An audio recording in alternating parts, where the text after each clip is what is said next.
Welcome back again, Canonites. With only a month left before Halo Infinite, 343 have released their second tech preview outcomes report, cataloging and responding to feedback from the most recent tech previews. As always, I'm here to break it all down section by section. To note, however, I will be hitting on these in rapid-fire manner, mostly addressing points of feedback or points that I have an issue with. I won't just be reading off every piece of positive feedback, in other words, not unless I feel like I have something to say on the matter. So, with that communicated, let's dive in. Starting us out is a review of accessibility features, much of which were positive. We once again saw the desire for an auto sprint option and HUD customization, along with a desire for more color control and full colorblind support, all good additions in my book. As we'll hear often in this report, 343 are generally on board with these changes and ideas, but they will take development time to create and finalize. This is especially true of HUD customization, as we'll dive into later with the UXUI team. Moving over to the audio team, once again feedback was overall positive, and I can't say I have any disagreements with the points 343 list here. The main piece of feedback is, once again, something I agree with: the Needler Super Combine explosion needs to sound louder. I'd go further and say it even needs to be a bit flashier, a bit more violent in addition to an auditory boost, but those aren't audio requests. 343 is looking into an audio boost for the Needler prior to launch, as the main issue is how quickly the sound dies off at distance, not necessarily the sound itself, if that makes sense. Next up we have the live team, and the feedback here is basically what we saw last flight. Players want a global career track like classic Halo titles had, outside of the Battle Pass. In addition, players have expressed desires for per-match XP, and for changes to how the timers work for double XP boosters. On the subject of boosters and per-match XP, 343 are looking into how they can fulfill these requests, and investigating the scope of these changes, which could have bigger impacts than initially thought. They're also looking at potentially tying XP boosts to the number of matches played rather than a time limit, which I think might be the best simple solution. In regards to a global progression system, this will obviously be a massive undertaking and will take time. Systems need to be built, UI and user experience presentations need crafting, and everything needs to look and feel polished. It won't be there for launch, but it's reassuring to see 343 taking it very seriously. Now we start getting into the meaty topics as we move over to the multiplayer team. Naturally, their feedback is broken down by modes and features, and we'll start with training mode. This was the new mode added in the last tech preview, where players could run around maps in highly controlled bot matches. As with the Academy, training mode was very positively received, players having very little severe criticism. The main point of feedback, it seems, was simply the desire to play on fragmentation and be able to play with friends. The team explains that training mode runs locally, so no dedicated server is spun up. Thus, with the way things are currently set up, no one can join a training mode match. Luckily, as some discovered during this flight and last, Custom Games has the solution. While not as controlled of an experience as training mode, Custom Games obviously supports playing with friends and will support bots in matches. I actually got to try a few matches in Custom Games during the flight, and I have to say, they were fun. The bots the 343 have created for Infinite are fantastic. Before moving on to the next topic, the team does note that while there wasn't much to dislike, they do have ideas for improvements post-launch, which is definitely great to hear.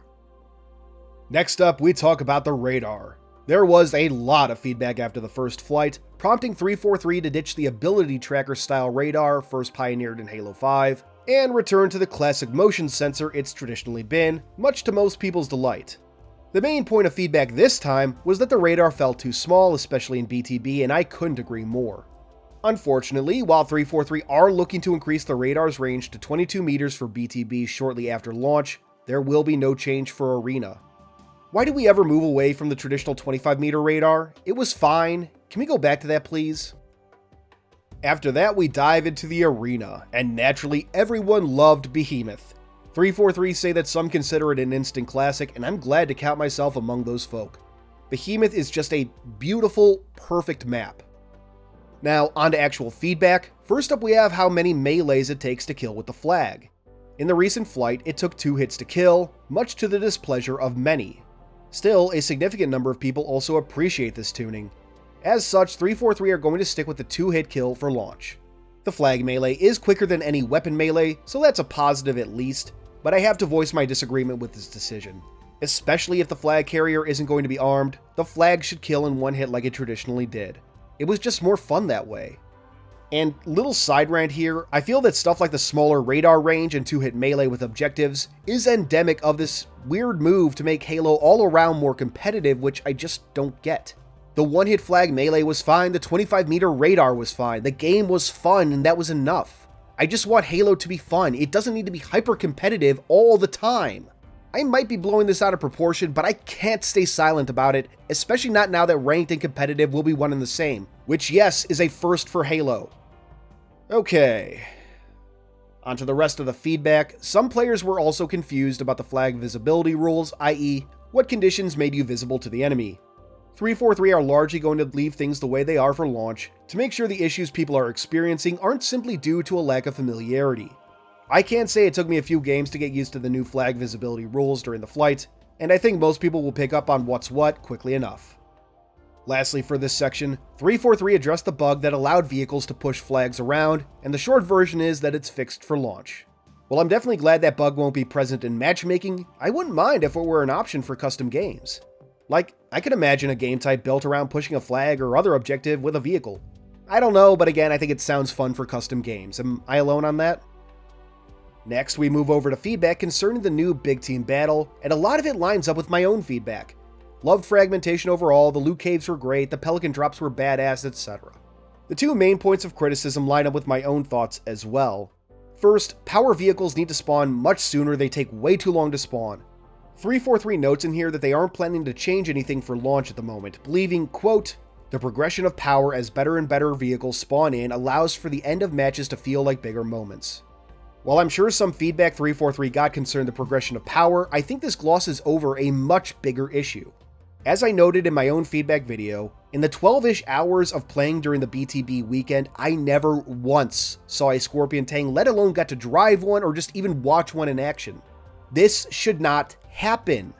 Sure, some matches will end too soon for the bigger stuff to appear, but when I'm 15 minutes into a match with overtime and we still don't get tanks, there's a fundamental issue with your system, 343. I don't know how things are set up at the moment, but something needs tweaking. Maybe tanks are guaranteed to start showing up in the last 5 minutes of a match, or if a team is close to victory. Just please, 343, do something, anything to guarantee the BTB action you are advertising. The other point of feedback was about getting Jeff Steitzer's voice into BTB, and while that won't be able to happen for launch, 343 are working on it, I'm happy to say. Next up, we have the PC team. One positive at the start was a noted performance increase between the two test weekends. While I was on Xbox for the first weekend, when I moved to PC for the second weekend, my performance was horrible compared to the first flight.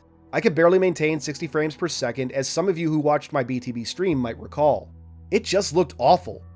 But it seems I might have been the exception. Hopefully that won't be an issue at launch.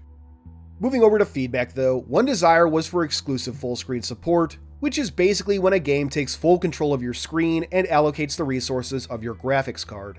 In short, this used to be useful for improving game performance, but is no longer applicable in Windows 10. As such, it's a low priority for 343 at this time. Beyond that, 343 assures us they've made several optimization improvements since the tech preview, so the game should generally be running smooth as silk at launch. From there, we dive into a few topics with the Sandbox team, starting with aiming. And if you watched my streams or saw my feedback video, you know I had a lot to say about aiming in this game. Luckily, it seems my experience was not uncommon, and 343 have taken steps to address this feedback. I'll note it's worth reading the full article here as they dive into some of their goals for Infinite early on, but the main takeaway is this. 343 believe that a lot of the aiming issues may be addressed by the improved optimization Halo Infinite has received, but they are making some minor changes to further aid in the feel of aiming.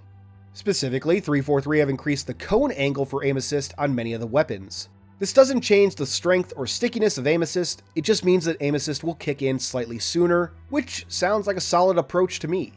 As with all things, 343 will closely monitor the results of these changes. A major point of contention during the flight for PC players was the removal of the red reticule. In other words, when aiming with weapons, the reticule would never turn red regardless of range. While 343 left the red reticule feature in for certain weapons like the plasma pistol, pulse carbine, and sword, seeing as it's vital for their operation, the larger removal of the feature is part of their anti-cheating efforts. Put simply, it's not all that hard to make a program that sees the pixel color change and fires the gun when it happens. On paper, removing the red reticule is a sensible idea, but I feel it might cause more harm than good, but I suppose we'll see. Finally, players noted that using the scroll wheel to change weapons can cause a double swap, returning the player to their initial weapon, which 343 are investigating. Next up, the Sandbox team dives into player outlines, a feature I will continue to praise 343 for implementing. Feedback was generally positive, with fans particularly noting that the shield state and overshield visibility were vastly improved since the last flight. However, especially during BTB, some players did express concerns that outlines made players too easy to spot at a distance. I'm happy to say that 343 aren't planning on any changes to the system at launch, but will monitor the situation. I will say though, the entire point of the outline system is to make players visible. It was a problem in previous games where players could blend into the environment because of their team color or their default color choice in some cases. Yes, you're more visible now, but that's the idea. You shouldn't get to hide easier due to luck of the draw. There was also a desire to be able to turn the outlines off, which 343 have added to their list of things to do post-launch, where it will be properly balanced and prioritized against other work the team has. After that, we dive into weapons. Throwable fusion coils, apparently dubbed noob cubes, are an overall positive addition. Again though, I do hope we see them outside of BTB. In terms of feedback, most of that revolved around the plasma pistol, bloom on certain weapons, and the sniper rifle's accuracy. Regarding the plasma pistol, a lot of players noted its target tracking and general performance was lacking, and 343 are working on fixes at the moment, though they might not make the launch window. Fingers crossed for the return of the powerful plasma pistol. On the subject of bloom, if you haven't heard, both the VK-78 Commando and Mark 50 Sidekick utilize the controversial mechanic. I personally had no problem with the way bloom was implemented, barely noticing it myself, and it seems like things will largely go unchanged for launch in this regard. As for the Commando, 343 noticed that, according to their data, the gun was performing better than intended, so the damage was reduced ever so much, the gun now taking one additional bullet to kill. It's harder for me to judge this because I just really suck with the Commando. Maybe combined with the aiming improvements, it'll feel better to use. We'll see. Finally, fans noticed that hip firing with the sniper rifle wasn't always dead center, even though it stayed within the small reticule. 343 note, however, that this is nothing new for UNSC sniper rifles in the Halo games, and it's there to encourage using the gun at long range, so no changes are planned for launch. Next up, we have feedback surrounding movement, and this touches on two subjects that I know were points of discussion during the flight.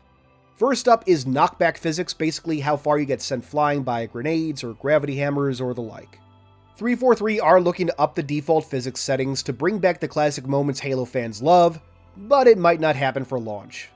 And briefly, while I'm glad 343 agree with the community here, I do wonder why these physics effects were turned down in the first place, or why this concern wasn't addressed in the previous outcomes report.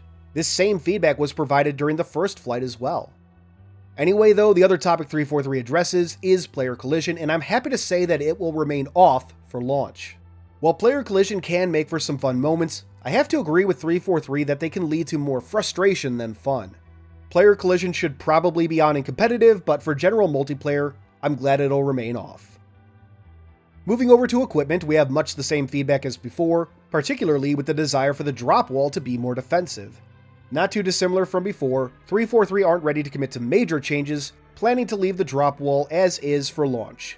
I get 343 don't want to create something that would bring combat to a halt, but if y'all aren't going to buff its durability, at least make it deploy faster.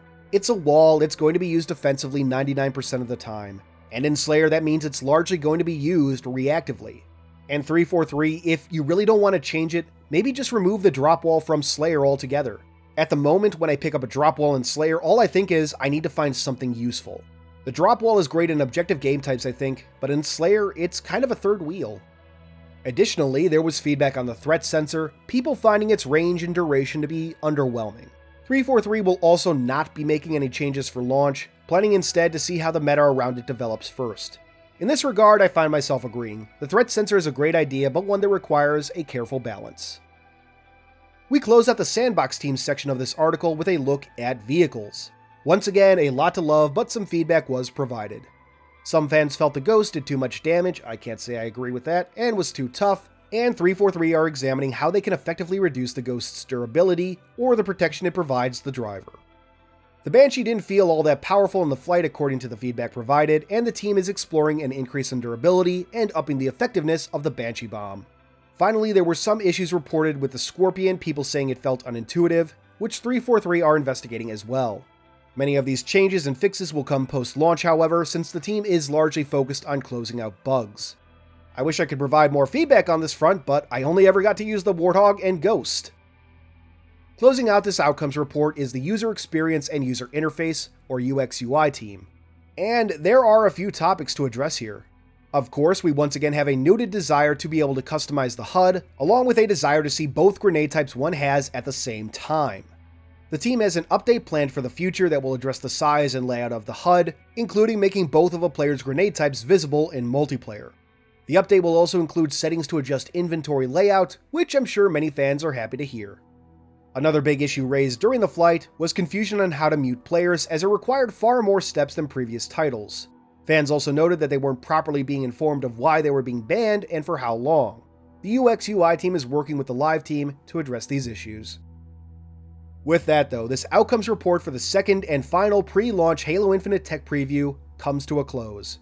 If you didn't get to participate, still consider signing up for the Halo Insider program. Flighting will continue post-launch as new features and content are developed. Concerning the outcomes report, I generally like what I read from here.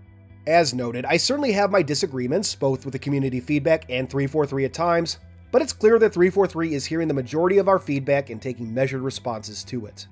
Again, while I have my disagreements, I can say with confidence that 343 aren't making decisions lightly. It can once again suck how many of these features and fixes have to wait until after launch for implementation, but it seems that 343 are properly prioritizing their work. So I'm walking away from this feeling pretty good. But those are just my thoughts. Let me know yours in the comments below, or hop over to Discord and join the conversation there. What were your favorite parts from this report, and what did you take issue with? Thank you for watching as always, stick around for the Patreon shoutout, and until next time, this has been Halo Canon. First, I'd like to give a big thank you to our Horospus patrons. First, there's Hope, then we have Freight, Discombobulated Sycophant, Justin Montgomery, Man in the Dark, Keisha Dila, Daddy Anarchy, Great Scott Productions, Jumpy Sucks Balls, and Lone Ronin 117. Thank you all for your amazing support of the channel. Next, I'd like to thank our theoretical patrons. If you'd like to see your name here or get a direct shout out, check out patreon.com/HaloCanon.